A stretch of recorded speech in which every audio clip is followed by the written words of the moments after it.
Ulqini është qytet bregdetar në jugun e Malit të Zi, i cili ka dalje në detin Adriatik. Është një pikë turistike e rëndësishme dhe qyteti me rrethinën e tij posedon një pasuri të madhe kulturoro-historike dhe natyrore. Ulqini është qyteti i historisë së bujshme dhe të tashmes së qetë, i stolisur me arkitekturë romake, gotike dhe orientale.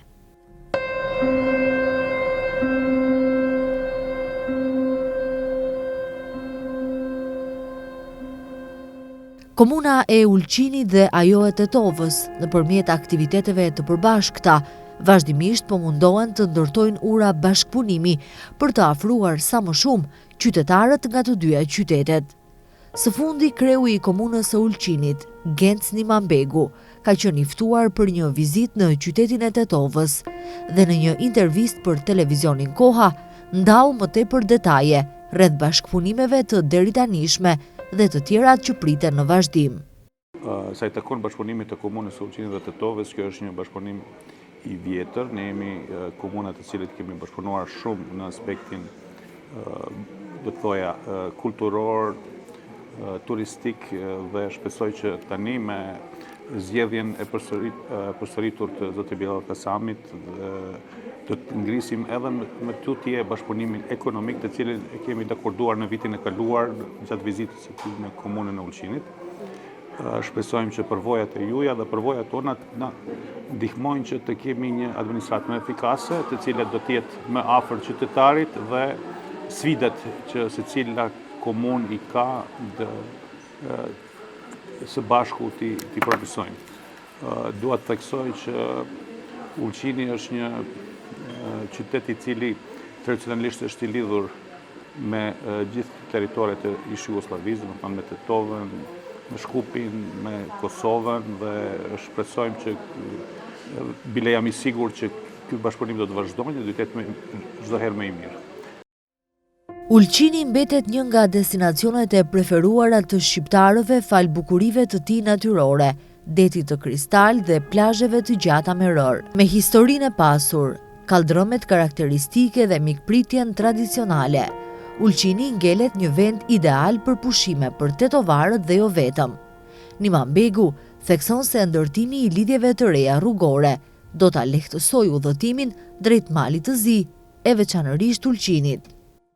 Shprehet dhe vazhdohet konstant që numri i mysafirëve që kemi nga këto zona është i njëjtë, diku është një numër i konsiderueshëm për komunën tonë. Flasim për një vizitë e cila është diku mbi 15% të mysafirëve që ka komuna e Ulqinit, dhe ky është një bashkëpunim i cili shpresoj edhe do të rritet me ngritjen e objekteve infrastrukturore, lidhjeve rrugore. Më gëzon fakti që edhe këtu ka investime në infrastrukturë. Gjithashtu ne si komunë edhe shteti Mali të Zi së bashku me Shqipërinë jemi intensivisht duke punuar edhe në jetësimin e lidhjes së re në Bun. Kjo do thotë shkutimi i udhëtimit nga tani 5-6 orë në 1 orë më pak, dhe kjo është një investim i cili duhet të përfundojë në vitin 2028 sipas dakordimeve, dhe do të përmirësoj edhe frekuentimin e turistëve, por edhe ofertën tonë turistike. Identiteti shqiptar në Mal të Zi ruhet në mënyrë të dukshme, veçanërisht në zonat ku shqiptarët përbëjnë shumicën si Ulqini, Tuzi, Plava, Gucia dhe të tjerë. Gjua shqipe, traditat, muzika, festat kombëtare, veshjet popullore vazhdojnë të jenë pjesë e përditshmërisë. Nimambegu thekson se kanë ngritur shumë iniciativa për të ruajtur identitetin shqiptar. Ulqini ka një detyrim i cili është detyrim që ne shumë gëzueshëm e mbajmë, është kryeqendra e shqiptarëve në Mal të Zi. Nga të gjithë shqiptarët që jetojnë në Mal të Zi, gjysma jeton në komunën tonë, bile edhe më tepër nëse konsiderojmë zonat të cilat gravitojnë, flasim për zonën e Krajës në komunën e Tivarit, dhe ne kemi ngritur shumë iniciativa dhe kemi shumë aktivitete ku ruhet tradita shqiptare, interesi jon kombëtar, por edhe zhvillimi ekonomik i cili krahas tyre zhvillimeve duhet të bëjmë. Ne kemi tani për vit të ri kemi pasur një aktivitet të zgjatur të koncerteve, të aktiviteteve kulturore, ku qëllimi edhe ndër me tjera kishim shembull mysafir grupin Elita 5. Elita 5 është jo vetëm që është një grup rock shumë i cilësuar, por edhe i afron gjithë shqiptarëve një muzikë e cila na lidh së bashku. Krahas arsimit në gjuhën shqipe, mediave lokale në gjuhën shqipe, aktiviteteve kulturore që kanë luajtur rol kyç në ruajtjen e identitetit, sërish globalizimi, emigrimi dhe asimilimi gradual ngelen sfidat më të mëdha, sidomos tek brezat e rinj. Kjo është pyetje shumë e vështirë.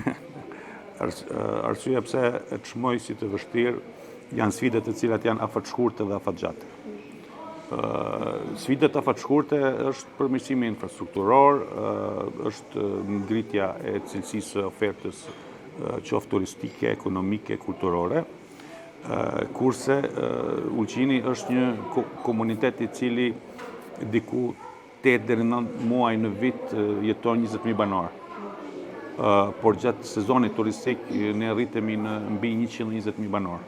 Kështu që këtu ka sfida shumë të mëdha, qoftë në furnizimin me rrymë, me ujë, me pastërti e tjerë që dalim me sukses shumë banë, por gjithmonë ka vende për përmirësim. Por sfida e dytë është si të sigurojmë që të rinjt të shohin perspektivën të jetojnë në vendin tonë edhe jashtë sezonit turistik. Demografia nuk na shkon në favor, si gjithë shtetet e rajonit, numri i banorëve është në rënje, numri i fëmijëve është më i vogël dhe këto janë sfida me të cilat në mandatin tim udhëheqës të komunës jemi fokusuar në disa nga aktivitetet dhe politikat të cilat duam të mundsojmë të rinjve që të jetojnë edhe më gjatë, më të sigurt, por edhe një perspektivë zhvillimore. Si gjithë rajoni, kemi nevojë që integrimet tona evropiane të përshpejtohen dhe sigurisht që sfidat të cilat të rinj tani i përballojnë janë shumë më sfiduese se sfidat të cilat i kishim ne më parë, pasi që zhvillimi i teknologjisë, komunikimi i shpejtë është diçka me të cilën ne duhet të përballohemi dhe për shembull të ngrisim qendra IT ku të rinjt tonë do të kenë mundësinë e punësimit, zhvillimit, por edhe të rritjes së profesionalizmit të tyre. Gjatë këtij mandati, Imanbegu premton se do të realizojë të gjitha premtimet për ta bërë qytetin e Ulqinit një qytet të denjë për të gjithë banorët dhe një destinacion ideal për t'u vizituar. Po ne kemi disa projekte të cilat tani po i zhvillojmë. Disa nga kryesorët është jetësimi i transportit publik. Për së pari se herë pas 30 vitesh ne do të ngresim kompaninë për transport publik, me të cilët kemi qëllim jo vetëm të mundsojmë nxënësave, pensionistave që të kenë transport në komunën tonë më të sigurt dhe më kvalitative, por edhe të shmangim edhe problemet e trafikut, problemi me mungesën e parkingjeve. Së dyti janë disa projekte të cilat jemi duke ngritur qendrën ku do të strehohen fëmijët me nevoja të veçanta, dhe ky është një projekt i cili do të ketë një vlerë investimit deri në 2 milion euro. Nga ana tjetër, mandati të cilin unë kam marrë në vitin 2024 është një mandat i cili duhet të bëj kthimin e komunës Ulqinit në det. Çka do thotë kjo, do të jetë ndoshta pak e habitshme për shikuesit tuaj, por Ulqini pos plazhit, veprimtarinë në det e ka shumë të ulët për shkak që një diskriminim 10 vjeçar nuk është ndërtuar porti detar në komunën tonë, kështu që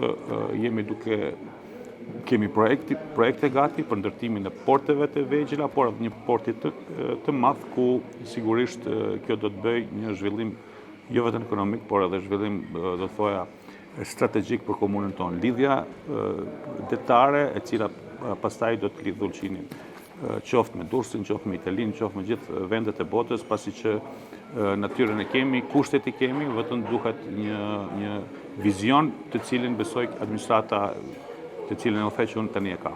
Po sigurisht që Tetova është një qendër shumë e madhe urbane në krahasim me komunën tonë dhe Tetova ka perspektivat e veta.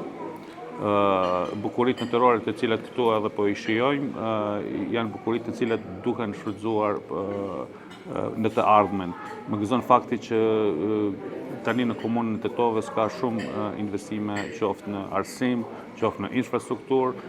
Nga takimi me kryetarin Bilal Kasami njoftova që edhe tani do të jenë investimet më në fund në bulevardet e reja, në rrugë të reja dhe sigurisht meriton që të rinj të rrinjtu, të jetojnë të lumtur dhe të rrisin familjet e veta. Përndryshe, qyteti i Ulqinit është një qytet 2500 vjeçar dhe konsiderohet si më i vjetri i Mesdheut, një thesar i Malit të Zi dhe një bërtham multikulturore që posedon një pasuri të madhe historike dhe natyrore. Perla e vendosur në bregdetin e Mesdheut ngërthen në vete një kulturë, histori dhe traditë mjaft të veçantë, duke filluar nga plazhet mahnitëse, ullit mira vjeçar, fushat pjellore, liqenet, lumejt, monumentet kulturoro-historike, klima e butë e deri tek ngrohtësia shpirtërore e ulqinakëve që plotësojnë tërësisht këtë destinacion turistik të qytetit të Ulqinit në Malë të Zi.